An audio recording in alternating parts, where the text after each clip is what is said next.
Hey everyone, it's me Anjali Verma and welcome back to my channel. So in our today's video, we are going to discuss a very important topic which is can an average student become a topper and if yes तो कैसे? तो answer तो clearly yes है. अब अगर तुम कहोगे कि दी you have always been a topper तो it's easier for you to से.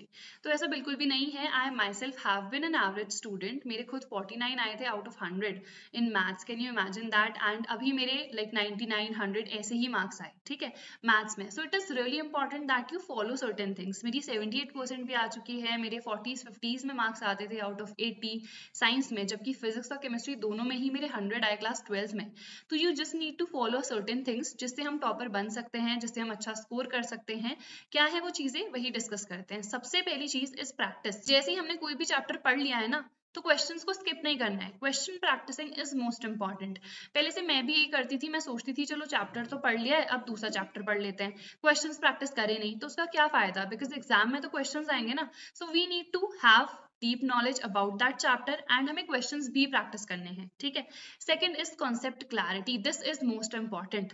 अगर हमें कॉन्सेप्ट ही चैप्टर का नहीं समझ में आया है, हमने चीजें रट ली हैं, तो हम क्वेश्चंस ऑब्वियसली नहीं कर पाएंगे. तो कोई भी अगर क्वेश्चन आ गया, मान लो थोड़ा सा भी डिफरेंट, तो हम बिल्कुल भी उसको नहीं कर पाएंगे. तो कॉन्सेप्ट क्लैरिटी होना सबसे ज्यादा इंपॉर्टेंट है. अगर क्लास 11 12 में तुम हो, आईटी जेई नीट की प्रिपरेशन करना चाहते हो, उसके लिए तो ना कॉन्सेप्ट क्लैरिटी सबसे ज्यादा इंपॉर्टेंट है. एंड कॉन्सेप्ट क्लैरिटी ऐसे ही नहीं हो जाती है, इसके लिए हमें टॉप एजुकेटर्स से भी पढ़ना पड़ता है. तो अगर तुम आईटी जेई या नीट की प्रिपरेशन करना चाहते हो ना घर बैठे ही ऑनलाइन, तो उसके लिए तुम सबको पता है फिजिक्स वाला के बहुत सारे बैचेस लॉन्च होते रहते हैं. अभी भी इनका अर्जुना 2.0 लॉन्च हुआ है फॉर नीट स्टूडेंट्स. तो जो भी बच्चे अभी क्लास 11th में गए हैं, तो 2025 नीट जो भी बच्चे देंगे उनके लिए बैच लॉन्च हुआ है. इसमें हमारी ये टॉप फैकल्टीज रहने वाली हैं. तो यहाँ पे ना तुम बहुत अच्छे तरीके से पढ़ सकते हो, तुम्हारे कॉन्सेप्ट्स भी क्लियर होंगे. ड्रॉपर बच्चों के लिए भी अभी बैच लॉन्च हुआ है यकीन 2.0. इसमें टोटल तुम लोग को ना 5 बैचेस मिलने वाले हैं. 2 यहाँ पे सेट ऑफ एजुकेटर्स तुम्हें पढ़ाएंगे, team alpha and team legend, जैसा कि तुम देख ही सकते हो. 18 मई से स्टार्ट हो चुका है, तो जल्दी एनरोल कर लो.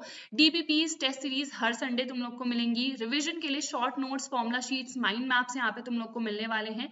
फिजिक्स वाला का नाम तो सभी ने सुन रखा है. यहाँ पे हमें टॉप एजुकेटर्स पढ़ाते हैं, हर एक चीज हमें मिलती है. सारे सब्जेक्ट्स यहाँ पे कवर हो रहे होते हैं, जैसे कि अभी हमने देखा डीपीपीज मिल रही है, टेस्ट सीरीज मिल रही है. You are going to get everything that you need in a particular batch. Online वाला हमेशा ही बेटर रहता है, क्योंकि एक तो घर बैठे पढ़ सकते हो, तुम्हारा टाइम भी बचेगा. तो ये ना तुम लोग को बहुत ज्यादा हेल्प करेगा. And the best part is कि ये ना बहुत ज्यादा अफोर्डेबल है, लाइक 4400 है इनका प्राइस. एंड यहाँ पे हर एक चीज हमें मिल रही है. You can also use code ST150, तो तुम लोग को एडिशनल 150 रुपीज का भी इसमें डिस्काउंट मिल जाएगा. तो और भी ज्यादा सस्ता है तुम्हारे लिए हो जाएगा. Link is in the description, या फिर फिजिक्स वाला का डायरेक्टली ऐप इंस्टॉल कर लो एंड वहां पे से जाके ये बैचेस परचेस कर सकते हो. एंड इसके साथ साथ बुक्स भी तुम परचेस कर सकते हो. यहाँ पे एक तो 36 ईयर्स वाली लॉन्च हुई है एंड एक नीट यूजी 11 ईयर्स लॉन्च हुई है. यहाँ पे देखो तुम्हें chapter wise and topic wise solve questions मिलेंगे and these are 100% verified from the NTA answer keys. तो ये दोनों बुक्स की भी लिंक ना मैं डिस्क्रिप्शन में प्रोवाइड कर दूंगी. You can check all these things out. तो आई थिंक ये तो समझ में आ गया होगा कि अगर हम आईटी जेई या नीट की प्रिपरेशन कर रहे हैं तो कॉन्सेप्ट क्लैरिटी हम कैसे कर सकते हैं. अब थर्ड है डाउट सॉल्विंग. बहुत बार होता है क्वेश्चंस हमने प्रैक्टिस करे, क्वेश्चंस मुझे समझ ही नहीं आए, मुझे पता ही नहीं है कि इन क्वेश्चंस को कैसे सॉल्व करना है.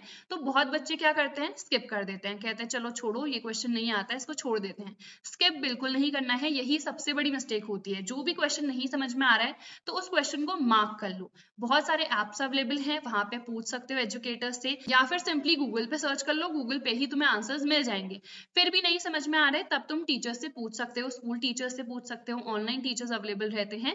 तो उनसे ना अपने जो भी डाउट्स हैं वो पूछते रहना, because that is also very important. उसके बाद है कंसिस्टेंसी. अब हम क्या सोचते हैं कि आज हमने 8 घंटे पढ़ लिया, चलो कल हो गया ब्रेक. ऐसा नहीं करना है.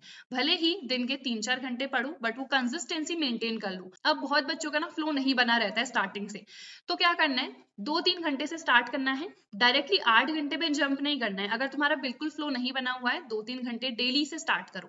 उसके बाद हाफ एन आवर करके उसको इंक्रीज करते जाओ. टाइम को जितना हम पढ़ रहे हैं वो इजिली 8 आवर तक भी टच कर जाएगा, उससे ज्यादा भी चले जाता है. बट कंसिस्टेंसी हमें मेंटेन करनी है, हमें डेली बेसिस पे पढ़ना है. उसके बाद ये वाला पॉइंट देख रहे हो, ये बहुत ज्यादा इंपॉर्टेंट है. Be present physically as well as mentally. जब भी हम पढ़ रहे हैं, तुम स्कूल जाते हो, स्कूल में टीचर से पढ़ते हो, ऑनलाइन पढ़ रहे होगे, बैचेस में पढ़ रहे हो या कोचिंग जा रहे हो, कहीं भी पढ़ रहे हो, फिजिकली तो हम वहाँ पे प्रेजेंट होते हैं, मेंटली हम कुछ और सोच रहे होते हैं, आगे से टीचर्स पढ़ा रहे हैं और हम कहीं और खोए हुए हैं। ये चीजें नहीं होनी चाहिए। Whenever you are studying, study with full concentration, हमारा फोकस होना चाहिए, तभी जाके हम बहुत अच्छा स्कोर कर सकते हैं। जो भी टीचर्स बता रहे हैं कि ये चीज इंपॉर्टेंट है तो उसको मार्क करो, बिकॉज ऑब्वियसली अगर कोई भी टीचर तुम्हें पढ़ा रहे हैं ना, उन्हें पता है, उन्हें एक्सपीरियंस है कि कौन कौन से टाइप के क्वेश्चंस आते हैं, क्या टॉपिक इंपॉर्टेंट है, तो उन सारी चीजों को मार्क करना। बिल्कुल ऐसा नहीं है कि जो टीचर्स पढ़ा रहे हैं हमने अवॉइड कर दिया। जो भी टीचर्स पढ़ा रहे होते हैं अपने एक्सपीरियंस से पढ़ा रहे होते हैं, so you have to give your 100%, ठीक है। उसके बाद खुद के हैंड रिटन नोट्स डेफिनेटली बनाने हैं। वैसे तो तुम लोग को बहुत सारे नोट्स जो हैं फ्री ऑफ कॉस्ट मिल जाएंगे, मैंने भी अपने जो हैंड रिटन नोट्स हैं प्रोवाइड कर रखे हैं, बट फिर भी ना खुद के नोट्स बनाना सबसे ज्यादा इंपॉर्टेंट होता है, बिकॉज यहाँ पे ना हमने अपनी लैंग्वेज में लिखा होता है, एंड अपनी लैंग्वेज में जो भी चीज हम लिखते हैं ना वो हमें ज्यादा टाइम तक लर्न रहती है। लेट सपोज कोई भी एक डेफिनेशन है, अब एक होती है रटी रटाई डेफिनेशन और एक उसी को चेंज करके हम अपनी लैंग्वेज में लिखते हैं, तो वो ऑब्वियसली तुम्हें ज्यादा टाइम तक लर्न रहेगा, राइट। इसीलिए हैंड रिटन नोट्स ना सबसे ज्यादा इंपॉर्टेंट है। उसके बाद है रिविजन। रिविजन बहुत ज्यादा इंपॉर्टेंट है। कोई भी चीज हम पढ़ रहे हैं उसको बीच बीच में रिवाइज करते रहना है। ये नहीं है कि हमने एक टॉपिक पढ़ लिया तो बस हो गया, हमने सोच लिया हमें तो लर्न हो गया, उसके बाद उस टॉपिक को हमने छोड़ दिया, 2-3 महीने तक देखा ही नहीं। ये एक बार करके खुद से भी ट्राई कर सकते हो, उस टॉपिक को हम भूल जाते हैं। रिवाइज बीच बीच में हमें करते रहना है, सो दैट वो हमें लॉन्ग रन में याद रहे। तो रिविजन इसलिए बहुत ज्यादा इंपॉर्टेंट है। ये जितनी मैंने चीजें बताई है ना, किसी भी टॉपर से पूछ लेना, हर एक पॉइंट वो फॉलो डेफिनेटली करता होगा। मैंने ये सारी चीजें खुद भी फॉलो करी हुई हैं, इसीलिए मैं 100 आउट ऑफ 100 स्कोर कर पाई थी physics, chemistry as well as maths में। तो इसीलिए ये सारी चीजें ना डेफिनेटली फॉलो करना। इसके अलावा अगर कोई पॉइंट तुम लोग को लगता है कि इंक्लूड होना चाहिए और मैंने इंक्लूड नहीं कराया है, तो वो भी कमेंट सेक्शन में डेफिनेटली मेंशन करके अपनी फ्रेंड्स की हेल्प कर सकते हो। So that is it for our today's video. I hope this video help you. Do not forget to like, share and subscribe to my channel, and I will see you guys in the next video. Till then, take care.